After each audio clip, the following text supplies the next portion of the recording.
Hey travelers, ever wondered what hostels in Guadalajara look like? Today, we're gonna take a look at two of the highest rated hostels in Guadalajara. They're both polar opposites of each other, so make sure to stick around to find out which one works best for you. Let's get into it.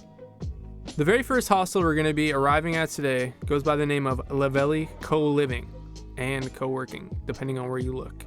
It's located in the Colonia Americana district, which was dubbed as the coolest neighborhood in the world, if you ask Google.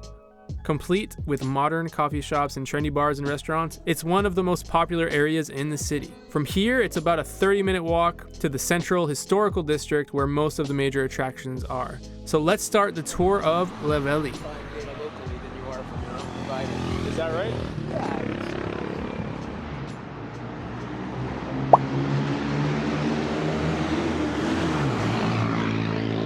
Lavelli Co-Living, and that's really what it is, eh? It's really a place to work and live. To get in there, you got to remember two codes. There's two codes that are listed in the WhatsApp group. You need one code to open the front gate and the other to open another door after the ping pong table. When I walked in, it was the usual hostel procedure. You know, I showed my passport, and they actually gave me a tour, which is always a plus. The shared fridge. Shared fridge? Yeah. Okay. It's the same if you want to put some, you try your name and date for the other guest. Okay. This is the cook one key. You can use anytime. Mm-hmm. The rule is be quiet. Okay. No food in there. Gotcha. So, no food, be quiet. Okay. Yeah.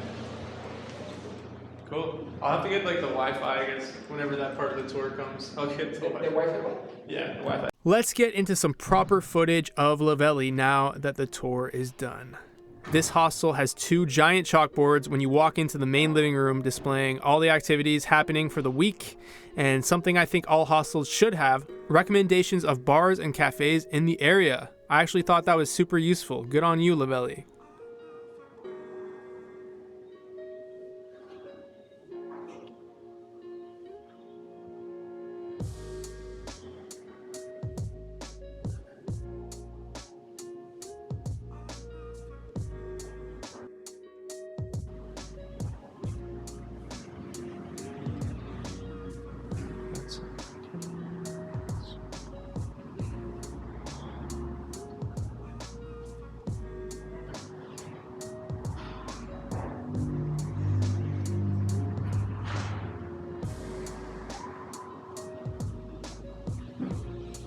The kitchen.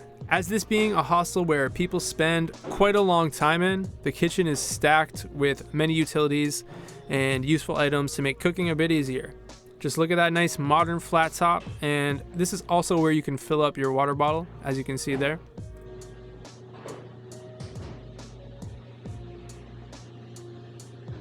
Exiting the kitchen, you walk out into the main feature of Lavelli, which is the outdoor patio.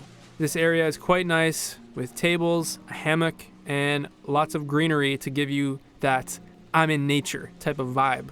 It gets bright out there, and at night, you better be ready for the mosquitoes. I suggest bringing the bug spray along here.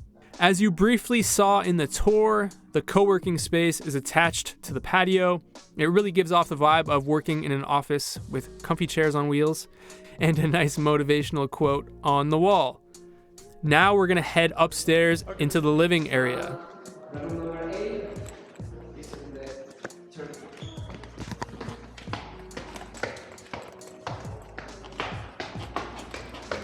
Before entering the main room, we can see the washroom area with two sinks and two showers that are available to everyone on the floor.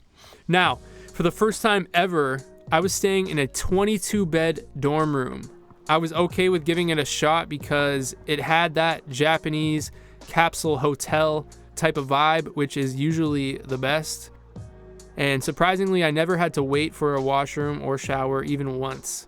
But if the hostel is actually really busy, I can see this being a small issue. Let's take a look at what a 22-bed dorm looks like. With so many people coming in and out, the door was always open, and I don't remember there being a key system. Sorry, my memory is a little fuzzy on that particular detail.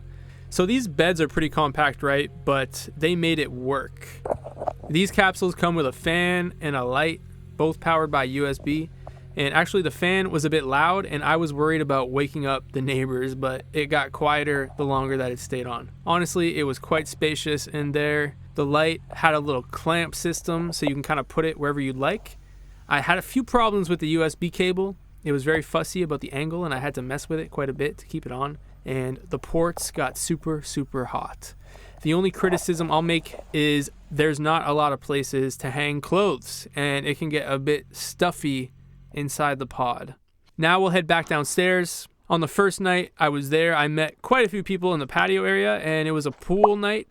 So I headed out with them and hit this cool pool bar, which was under a 10-minute walk from the hostel. And, you know, everyone was super friendly and everyone had a great time.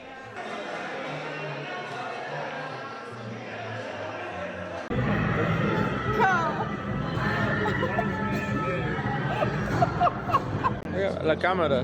It's like a camera. I just get some. I like to get some footage of the city. Yeah, my day started at 4 a.m. We ended up getting back to the hostel a little bit late, and this hostel has a really strict rule system about noise. Because the neighbors. Yeah, it's okay.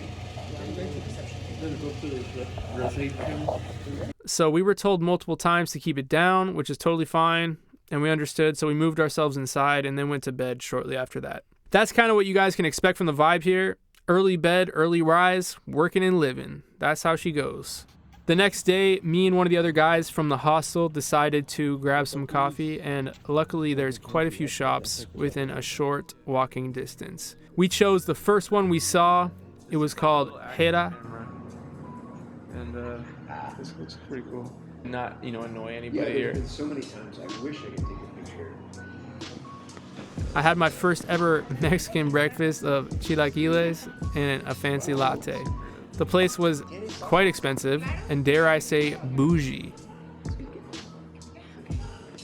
I met with a few locals in the coming week after this was filmed, and they had told me there's a lot more local shops with local prices that are about a 5-minute walk away from this one, as you can see in this next clip. Cool. And Hera was Zeus's wife. Oh, is that right? That's what they're going for? I don't know what they're Yeah, this is just like... Cool, yeah.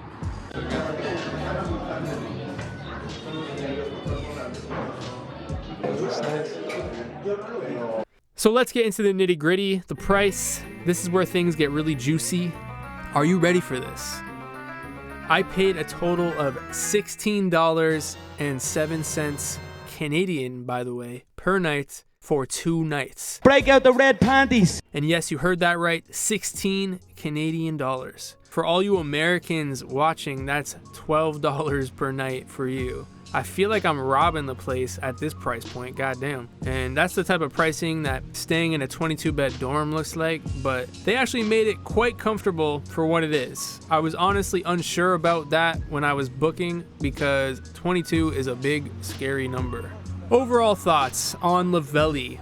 Lavelli is not a perfect hostel by any means, but it will be the absolute best pick for a certain type of traveler. That type of traveler will be someone doing remote work, someone planning to spend a long period of time in Guadalajara, someone who prefers to cook, and someone more down to earth who doesn't need a fancy vibe to survive, mostly has a minimalist outlook on life and a minimalist personality. The name of Lavelli lives up to the hype. Lavelli Co-Living and Social Hostel Guadalajara. It's very easy to meet people here, and they're very, very friendly and warm. It has a very welcoming vibe the minute you step in the door, and ain't that the best kind. One more thing about Lavelli, they have an extremely active WhatsApp group with people always planning stuff, and the hostel always making announcements and updates about what's going on. Always a bonus. So if any of that resonated with you guys, this might be the spot. But don't go anywhere yet, because the next hostel could not be more different than Lavelli. Hostel number 2 in Guadalajara is called Beau Hostel. It's located a little bit further west of Lavelli, about a 15-minute walk away. Beau Hostel is right off of the Chapultepec Strip, which is where a lot of the major bars and clubs in the city are at. It's a much more posh, busy neighborhood. Okay, we just reached hostel number 2. This is Beau Hostel. Boho Hostel, I think. I was forgetting the name. So we're just checking out the room right now. It looks really way more upscale than Lavelli. It's actually insane. Checking into Beau Hostel, the vibe is much more modern, and we can see a restaurant within the hostel on the first floor. It's one of the first things you're gonna see.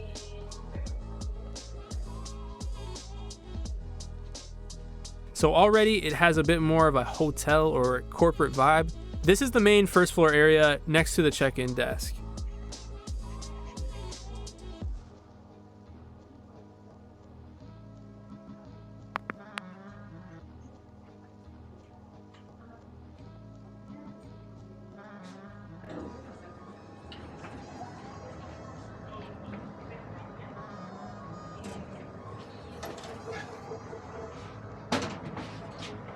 Yes, we have an elevator. It's not even that high, it's like 4 floors. I'm surprised they installed one in here like that.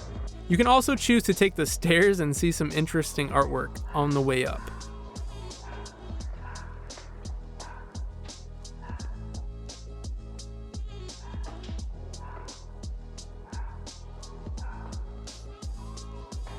And now the best feature of Beau Hostel, and a staple on this channel apparently, the rooftop. Okay, so I'm out here at Beau Hostel in, God, where am I? In Guadalajara, and we have yet another sick rooftop hostel. Day and night, compared to the other hostel, there's something about these rooftop hostels in this part of the world that are just insane. And honestly, I think I slept about an hour a day for the last week, and I don't know how I'm surviving, but here we are. We're making it work, running on pure fumes and adrenaline and Corona. But we're gonna go take a look around, so come check it out with me. Let's go. I hadn't slept for more than 2 hours a night for almost a week and on the verge of sickness. But getting past that, the rooftop was amazing, gorgeous views all around.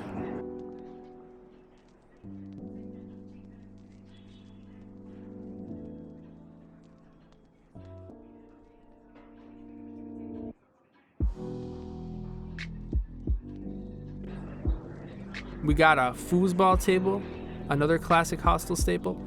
There's also a small kitchen near the TV if you need one.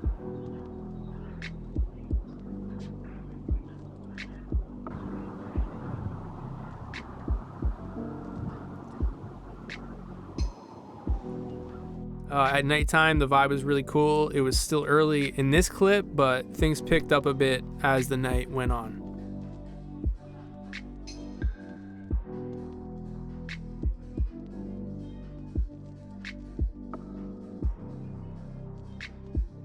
The room. All right, let's get into the room real quick. I booked a 4-bed mixed dorm. Ended up on the top bunk, which was a little higher than usual. We have all the usual hostel stuff going on here. Lockers underneath the bed, hangers, and a window.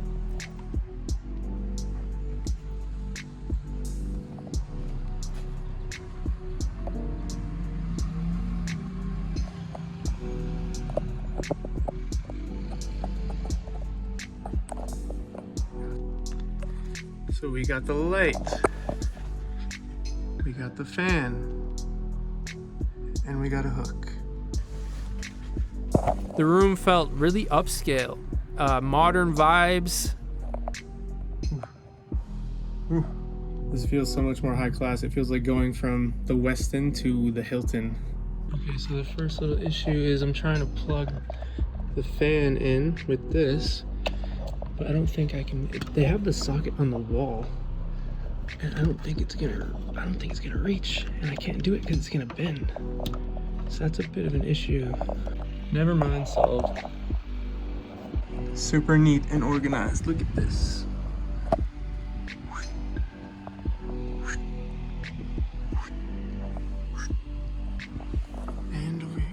I didn't show the washroom, but it felt like an upscale hotel washroom, exactly like the photos on the website. The shower was super nice. I think each floor has their own washroom and shower, so it was never really an issue.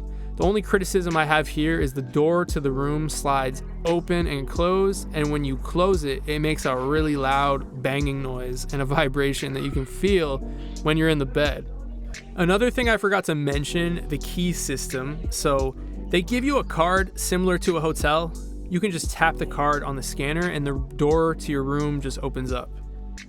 So heading back downstairs, when you leave the hostel, you head out into a super modern, super safe feeling street.